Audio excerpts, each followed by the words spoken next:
Hey guys, this is Darklink, and welcome back to Stories Untold. We're going to dive into the last chapter, the last session. A patient undergoes hypnotic regression therapy to uncover the truth behind his incarceration in the facility. Get into it.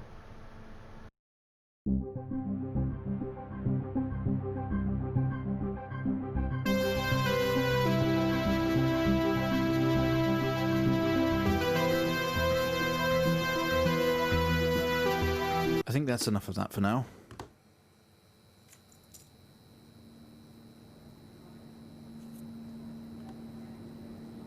You're quite fond of this show, aren't you?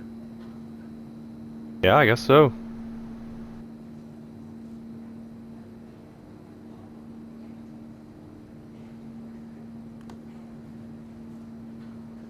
Okay, come on. Let's get you down to the observation room.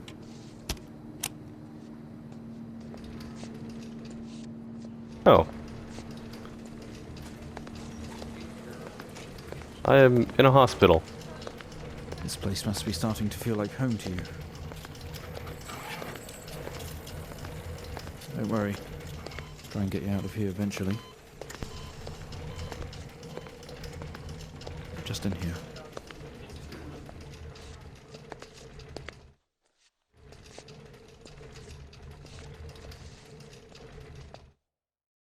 Okay, are we through in the next room? Just relax and we'll get started in a moment. Will do. Doctor.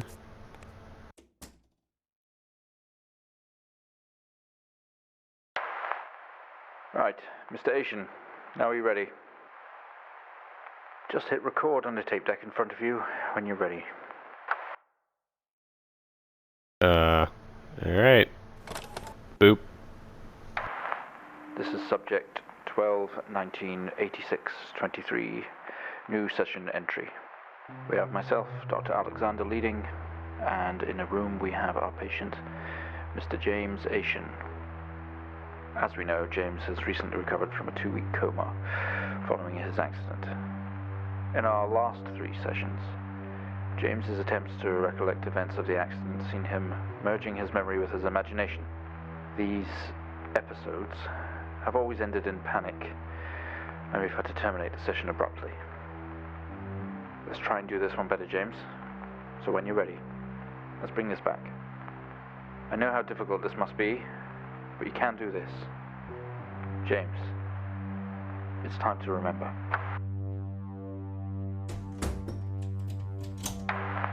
Your mind, it's like a conscious black box. It can show you your memories. Look into it. Well, I suppose I don't have a choice but to, lean in.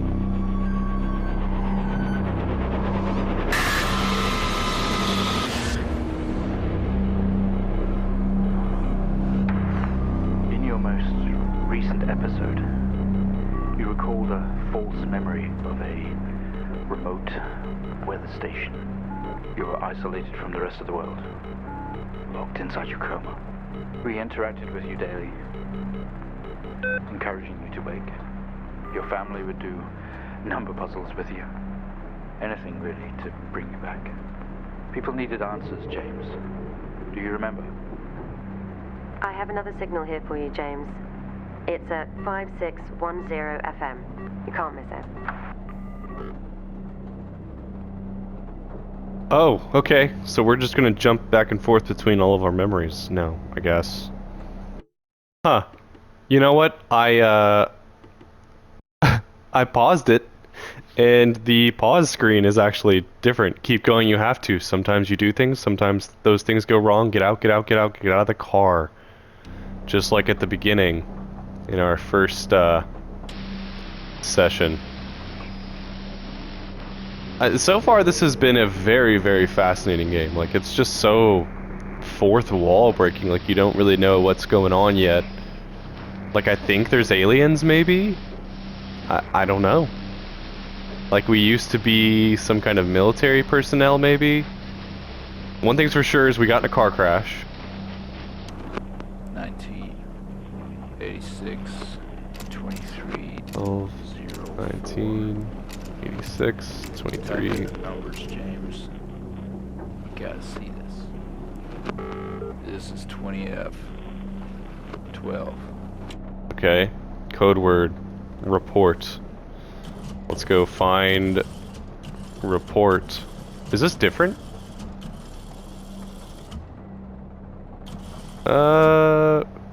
Walson Police Department Road Traffic Accident Report File. It is different. So this must be what happened to us. So we were clearly in a car accident. We saw that memory fairly early on. Number of vehicles, 2. Fatal accident. City, date of birth, station wagon, white station wagon. License plate number. Driver 2, Charles Hennings. That must be the person that we hit. Arrived on scene and discovered 2 cars that had been involved in a near head-on collision. Mr. Aiton found lying down outside his vehicle with head injuries. An ambulance was immediately called. His passenger was trapped in the vehicle in critical condition from wounds sustained in the collision. The driver of the blue sedan, Mr. Hennings, was found dead on arrival. It was noticed that there was a strong smell of whiskey from the driver and an empty whiskey bottle on the passenger seat. Mr. Aiton was questioned on scene. He described an oncoming blue sedan being clearly out of control, which he swerved to avoid. Mr. Aiton's passenger was his sister. The driver of the blue sedan is an ex-police officer of 20 years. Ooh, okay. Well, it sounds like the police department likely took the police officer's side. Is there a solution in here somewhere?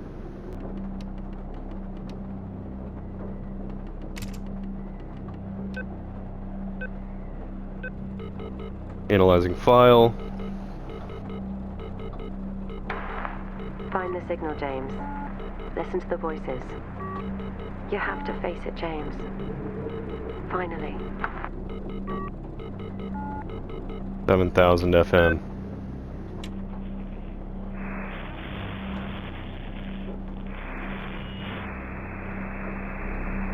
It's not like him, at all. I've worked with Officer Hennings for 6 years and not once have we even talked about alcohol. Drunk driving. He was a father, a husband, he was fine. No way he caused this. It's him, this Haitian guy. He's got something to hide.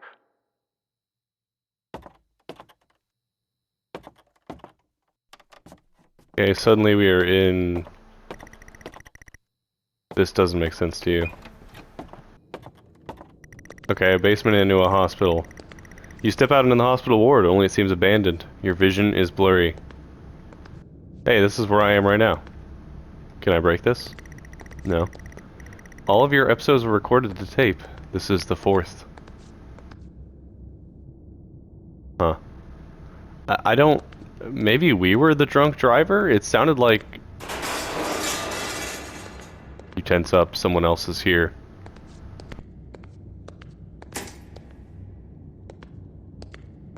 I couldn't tell from the report which one of us was drinking. It was either him or me.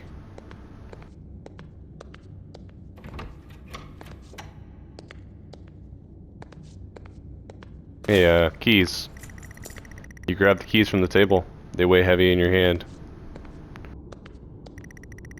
They are all locked. Okay. That's all the, Can I exit? No, that's locked. Can I use some sanitizer? You wash your hands, but in this place it feels pointless. I actually can. Surgery, home care, coma ward. I'm sure we're going to the coma ward. Day room, pre-surgery. I expected this to be locked. You only caught a glimpse of the room. You guess that's why there's no detail here. So we are going through memories right now. This is just a memory. You spent most waking moments in here. Guess rewatching the clips. Another door you never opened. You don't know what was in here. The waiting area is dark, but you feel a presence right behind you. I don't see anybody. Someone breathes on your neck, standing over you. You know, I don't much care for this shaking of the remote, too. Vibrating. Locked. Probably also locked. Exit. Probably locked. Okay, so we've only got one way to go. You feel dread in the pit of your stomach.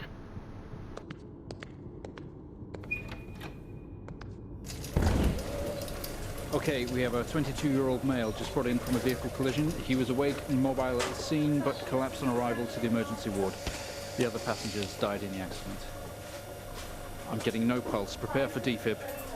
Amp charge full to 10 and give me 100 joules. Oh dear. Come on, 100 joules. Charge amp full to 10. Can we get this on the screen, please? Ah, you want it on live. Oh hey, that's my eye. Awaiting X-ray data. R3. Ah, I figured it out. Jeez Louise. Clear. No reaction from first stage. Let's try higher. 200 joules. Keep the amp charged at 10. 200 joules. Keep the charge at 10. Let's go. Clear. Okay, we have a reaction of some sort here, a weak signal. Let's keep going. Increase again. 360, charge full.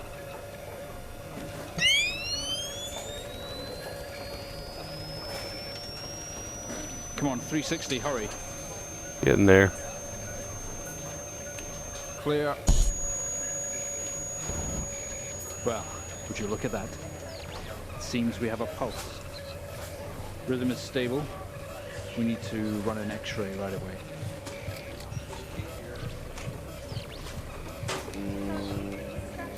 Where are we with that X-ray?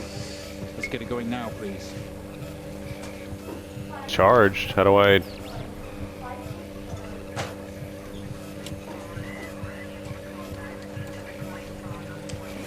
There we go, I see. I had to turn that off. Looks like an intracerebral hemorrhage. We need to drain this now to relieve pressure. Prepare for trepanation. Oh no. Switch on a drill, please. Yep, it's the drill. You know, this is actually something that they have to do. The drill, please. It is on. If there's pressure in the brain, they have to relieve it by doing, like, literally drilling a hole into the brain. We need you to stay calm and try to relax while we go through these next steps. We're going to attempt to alleviate some of this discomfort.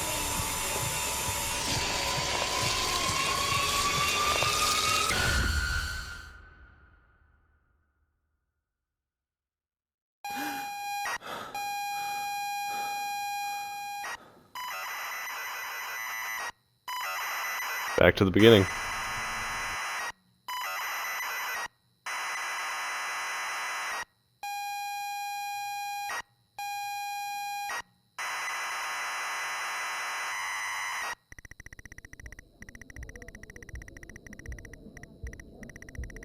Not only is tonight New Year's Eve, but tomorrow you leave on a 6-month trip abroad with friends. Mom, Dad, and your sister Jennifer have decided to throw a party to celebrate it all. The house is full. You're in the living room, and as usual, you don't recognize a soul. The room is full of chatty strangers, mostly friends of Mom and Dad. There's a door to the hall. Can I drink friends? Let's go to the hallway, I guess. You push through the crowd, into the hallway. The hallway is as welcoming as ever, only this time the folks have put a great big banner across the main wall. Half-finished drinks are abandoned on almost every horizontal surface. Stairs lead up, although the party is firmly downstairs. Can I have a drink of a beer? I'll drink the beer. You aren't drinking someone else's drink. Get your own. Fine. Read the banner. What's it say? Bon voyage, James. Finally, not the family disappointment. Okay. I guess let's go... Go to the living room. I kind of want to check this out first. You shuffle past people to get back to the living room. Ah, okay, so this is where we started. Let's try to get to the kitchen.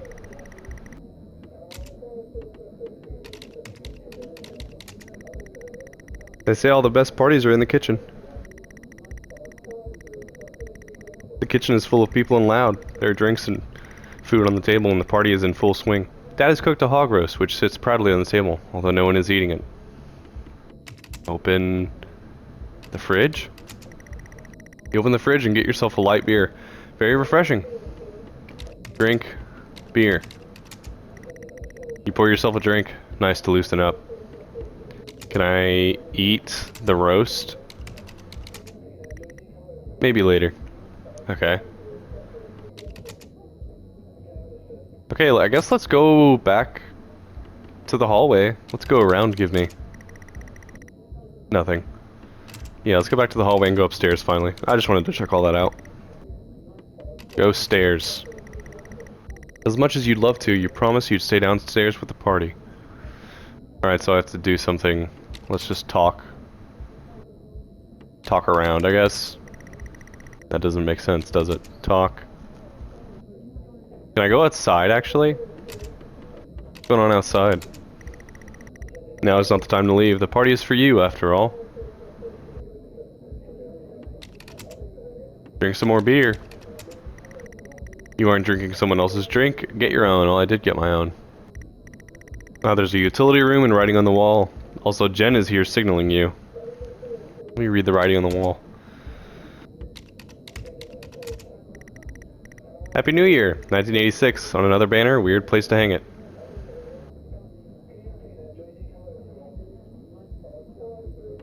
Let's go to the utility room.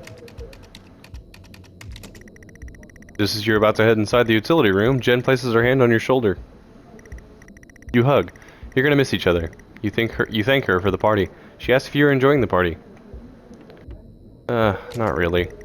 You tell her you're not having fun. She frowns. She tells you to enjoy it anyway and to loosen up. She asks you to get her a drink. Okay, let's pour her a drink, I guess. You pour Jen a drink, and one for yourself too. There's never an awkward silence with Jennifer. She always has a question. She asks if you have everything sorted for the big trip. Yeah. You tell her yes, that you have packed everything with plenty of room to spare. Another hug. Your family have really gone out of their way to make this trip happen for you. It might be what you need to get some perspective and maybe not frack up so much. She's gonna miss you. You're gonna miss her. She walks away. Jen has disappeared into the crowd. You're left standing, nodding and smiling at the approving faces. There's so much to do for this move. Can't mess it up. But first, a drink. Drink. I'll drink my beer. You pour and down another drink. Anything to move the night along. Let's try it again. You pour and down another drink. Anything to move the night along. You pour and down another drink. Anything to move the night along. Alright, so that's all the same. Can I eat the roast yet? Maybe later. Well, is anything different if I look around? The room is full. There's a utility room and writing on the wall. Let's go into the utility room. I don't think we ever went into the utility room. She kind of pulled me aside. You open the door and peer in. You're never allowed in here normally. This is where Dad keeps his fine wines and whiskeys. Ceiling to floor racks. A collector. Although he does actually drink them too. There's a bottle with a ribbon around it and a card. I read the card. You pick up the whiskey and the card. It's your dad's handwriting. Son, we're so proud of you and everything you've achieved. You've earned this. It's a bottle of 25-year-old double malt. You shouldn't really, but you have to try it. With your whiskey in hand, you take in the room around you. There must be hundreds, no, thousands of pounds worth of drink in here. You really must thank your dad for the whiskey. Can I drink the whiskey? You take a swig. It's probably the best and strongest you've tasted ever. Just wow. I wonder if Dad's around. There's nothing here of interest. Go around maybe? Probably not. Can I look at the racks? Some seriously expensive and old wines. Proper something tastes. Look at the wines. Some of this wine is older than you. Look at the bottle. It's a gift from Dad, I think. There's a card next to it. Well, I guess let's go back out into the kitchen. You head back into the kitchen, clutching your new best friend. You stumble out of the utility room and back into the kitchen. That is one strong whiskey. You take another swig and give the thumbs up to Dad across the room. He nods and winks. Can I go to him? Oh, my mom and Dad are here. Okay, so I can't go to Dad. I'll just drink some more whiskey. You take a little swig from the crazy expensive whiskey. Very classy. Maybe we should eat some roast at this point. Maybe later. Still not feeling it.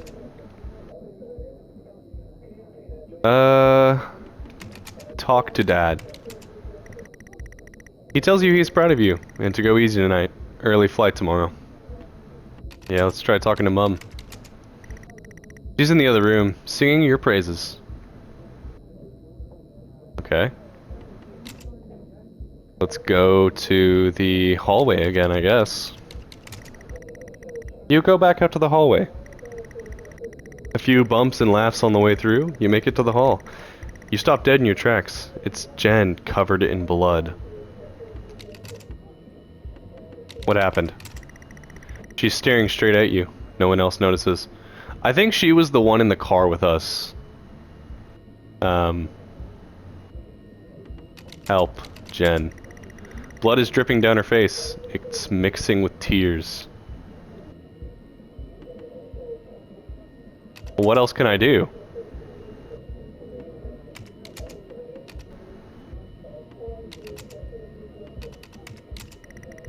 Talk to Jen. I'm sorry, I don't understand. Keep trying to talk to her. Something I don't understand. Keep trying. I'm sorry, I don't understand. I'm guessing that's an image of her. That must have been who we were seeing in one of our flashbacks we saw previously. I'm sorry, I don't understand. We tried our best, Mrs. Aiton, but her injuries were too severe. No, I don't understand. I was just talking to her. I'm afraid Jennifer passed away before we could get to her in surgery. We did the best we could. I am so sorry. Where is she? Let me see her. Please, Mrs. Aiton, take a seat. I don't want to take a seat. Let me talk to her. Now. I'll arrange for you to see her. In the meantime, James is in recovery. He's stable for now. I don't want to see him. Oof. My guess is it was us. You're standing in the hallway. Something had stopped you in your tracks. While searching your mind, your sister erupts. She waves her hand in front of you and asks if you can drive her home. You still feel out of sorts. Those words echo. Yep, this is what happens. Drink and drive. Yeah, we can talk in the car. Go get your keys. Oh god. Go keys. What do you mean you don't understand? Go outside? There's no point until you find those car keys. I have no idea where they are. They're probably upstairs. Yeah, they're probably upstairs. Go stairs. You'd love to call it a night, but Jen is waiting patiently. Okay. You're sure your keys are in the living room. The living room has a much more relaxed atmosphere compared to the kitchen. Various guests are sat in the chairs having civilized conversations. There's a coffee table in the middle of the room. Your mom is pouring a drink at the drinks cabinet. Look around for my keys. Coffee table, a drinks cabinet. One of the chairs is overflowing with jackets and coats.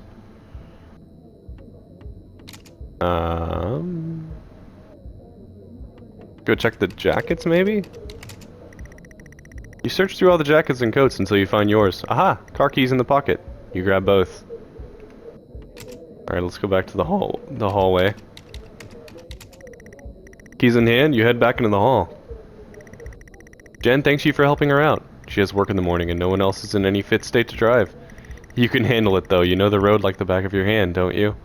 Huh. Yeah, I'm sure. You open the front door and walk out into the freezing night. Cold air hits you. You're glad you have your jacket with you. There's a dusting of snow around you as they step down from the porch. The yard extends around the back of the house, and the car sits at the front of the house. I mean, can we go around back? Okay, I guess not. Let's just go to the car. You fumble with the car handle, confused until Jen tells you to maybe use the keys in your hand.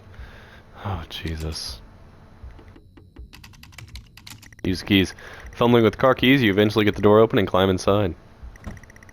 The car is freezing. As you fumble around with your seatbelt, your sister opens up the car glove box and hands you a note and a key that was inside.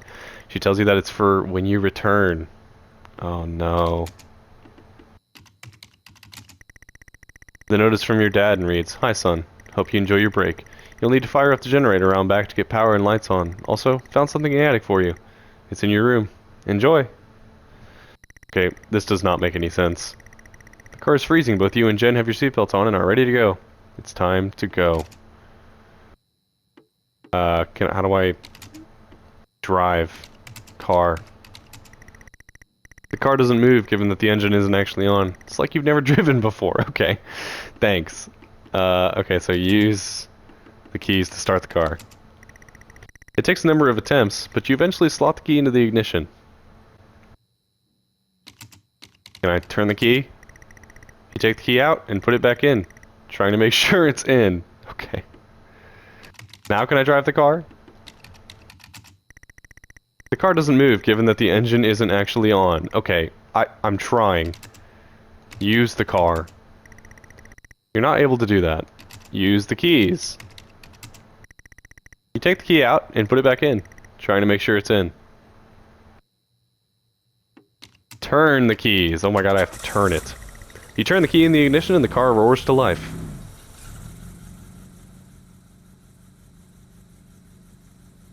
Drive the car. The car squeals but stays stationary. Jen suggests releasing the brake, giving you a wide-eyed stare. Oh man. Clearly we are way too out of it to be driving. Okay. Use the brake. You very hesitantly release the handbrake. Now can we drive the dang car? You put the car in gear and pull out the driveway like a first-time driver. You really shouldn't be driving. I am driving very drunk on the road towards the town where your sister stays. Jen started dozing off as soon as the journey got going. This shouldn't take long. You come to a junction. Is it left or right? You can't remember. Oh man, I don't know. I guess let's go right. You don't want to, but you had better ask Jen for directions. Oh no. She grunts and throws her arm to the left. It's left. Of course it's left. Go left. You turn the car left at the junction and accelerate off. Confident that you're on the right road now, you loosen up and put your foot down on the accelerator. You feel powerful as the engine roars at your command. Jen sits up in her chair and clutches your arm. She asks you to slow down. Okay, I don't... Use the brake. That's not what really happened though, is it? You're all over the place, James. Pull over. Jen is hitting your arm and yelling at you. Crazy, sister. Strange, there's a set of headlights coming directly at you, but really slow. Like slow motion. I'm trying, dude. You try to react, but your body isn't responding. There's nothing you can do to stop this. There's no way to control it. The lights merge with your car. The outside joins the inside. The whole world For fuck's sake, pull over. around you begins to scream.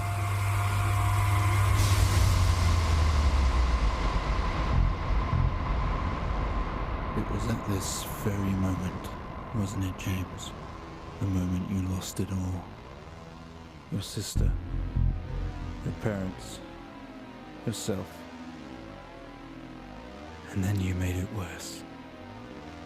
Go on. Show us what you did. Made it worse. You wake up in the car, your world is upside down. Your seatbelt struggles against gravity, trying to hold you in your seat. As impact into another car has torn a hole in the chassis, poisonous fumes spill into your car from the engines. You're in grave danger. You have to get out of here. I mean, did we just leave Jen to die? You can't do anything for her right now. You need to help yourself now.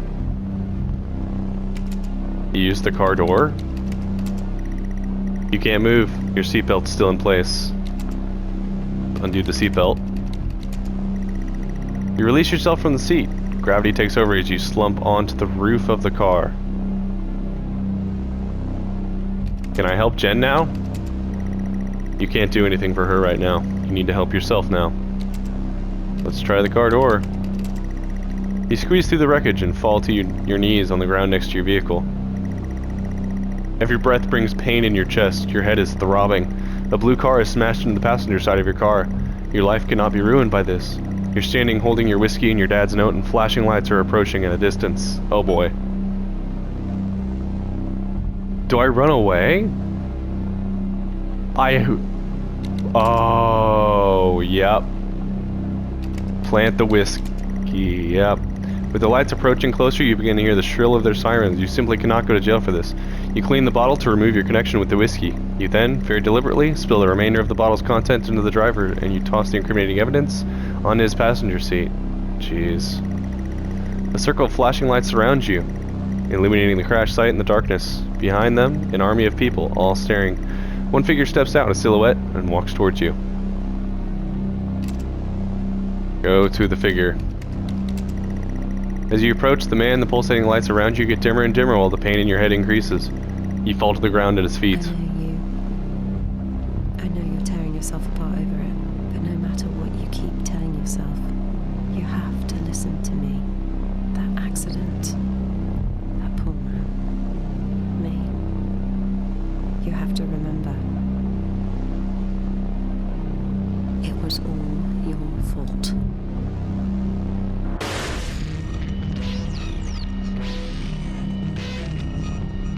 What you did, how you left me there to protect yourself, planting evidence on some poor man.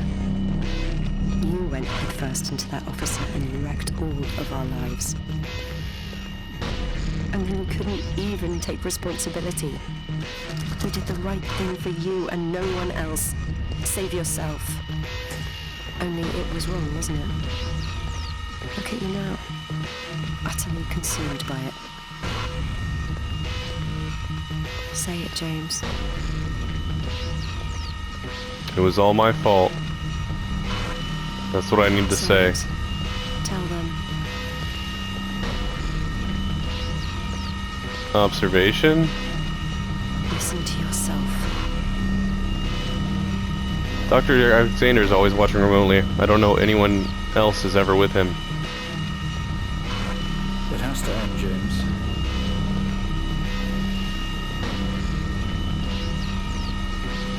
Where do I tell them? Am I supposed to tell them? Do you not understand? I really don't. I'm not gonna... Oh, okay. Well, that was it. Well, I think we've made progress today, Mr. Aiton. I guess we should tell the police what you've told us. Although I don't suspect they'll take you anywhere.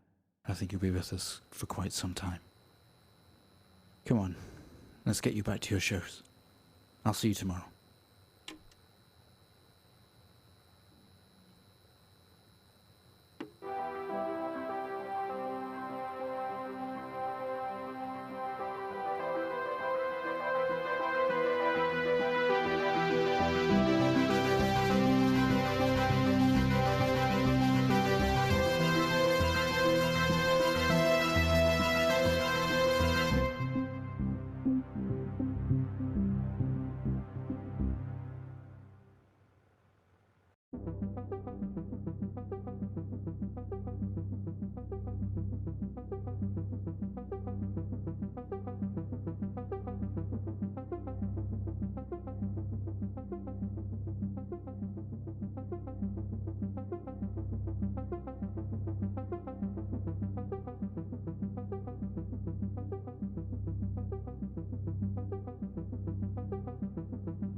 Alright, well this has been Stories Untold. What's interesting is in the background we have Centrivid, sessions 1 through 4, James Aiton, which is essentially his admission of guilt to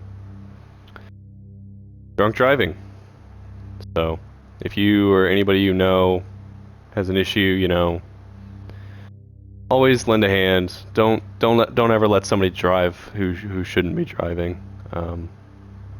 This is obviously a very depressing story and potentially very touching and real to some people. So just keep that in mind as you navigate life. So this has been Stories Untold, a very fascinating kind of fourth wall break type of story that I really didn't see this coming at all. I mean, I remember seeing in the first few episodes us looking up and we were in a car crash, and I noticed that and I was like, that seems out of place, but you know, now it finally makes sense. So again, this has been Stories Untold. Really, really very well put together horror game. Thank you guys so much for watching. Be sure to like and subscribe, and as always, I'll see you in the next one. Later.